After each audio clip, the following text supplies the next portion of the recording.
आज सचिन पायलट के पिता राजेश पायलट की जयंती है, जिसके तहत सचिन पायलट ने अपने पिता के लिए ट्वीट किया है। मेरे पूज्य पिताजी स्वर्गीय श्री राजेश पायलट जी की जयंती पर उन्हें हृदय से श्रद्धा पूर्वक नमन करता हूँ। एक सैनिक और राजनेता के रूप में उनका संपूर्ण जीवन राष्ट्र सेवा और जन सेवा के लिए समर्पित रहा। उन्होंने जमीन से जुड़े रहकर सदैव लोगों की आवाज को सुना, जन भावना को समझा।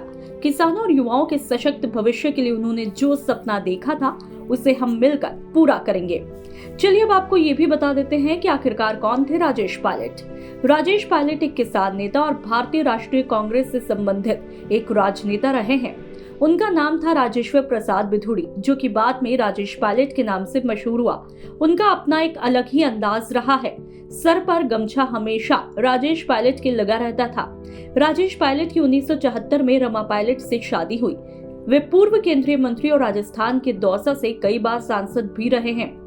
इसके अलावा राजेश पायलट ने महत्वपूर्ण भूमिका निभाई थी जब भारत पाकिस्तान युद्ध हुआ था। जानकारी के मुताबिक जनसेवा की भावना से प्रेरित होकर वायुसेना से इस्तीफा देकर फिर उन्होंने राजनीति में प्रवेश किया। 1980 में भरतपुर से सांसद चुने गए और 1984, 1991, 1996, 1998 एवं 1999 दौसा से सांसद चुने गए। 20 साल तक सांसद रहे। जब 1984 में राजीव गांधी प्रधानमंत्री बने, तब उन्होंने उन्हें भूतल राज्य मंत्री बनाया। सिर्फ 55 वर्ष की आयु में एक सड़क दुर्घटना में राजेश पायलट का असामयिक निधन हुआ। इस मौके पर कई लोगों ने ट्वीट कर श्रद्धापूर्वक नमन किया है। पूर्व सीएम के ओएसडी लोकेश शर्मा ने ट्वीट कर लिखा कि पूर्व केंद्रीय मंत्री और किसान नेता स्वर्गीय श्री राजेश पायलट की जयंती पर विनम्र श्रद्धांजलि। विश्वेंद्र सिंह के बेटे अनिरुद्ध ने भी ट्वीट कर लिखा है कि किसान नेता पूर्व केंद्रीय मंत्री स्वर्गीय राजेश पायलट जी की जयंती पर उन्हें मेरा शत-शत नमन।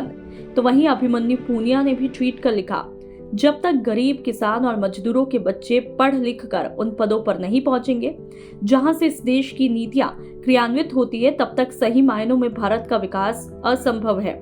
पूर्व केंद्रीय मंत्री किसान मसीहा स्वर्गीय श्री राजेश पायलट जी की जयंती पर कोटि कोटि नमन। ब्यूरो रिपोर्ट, राजस्थान तक।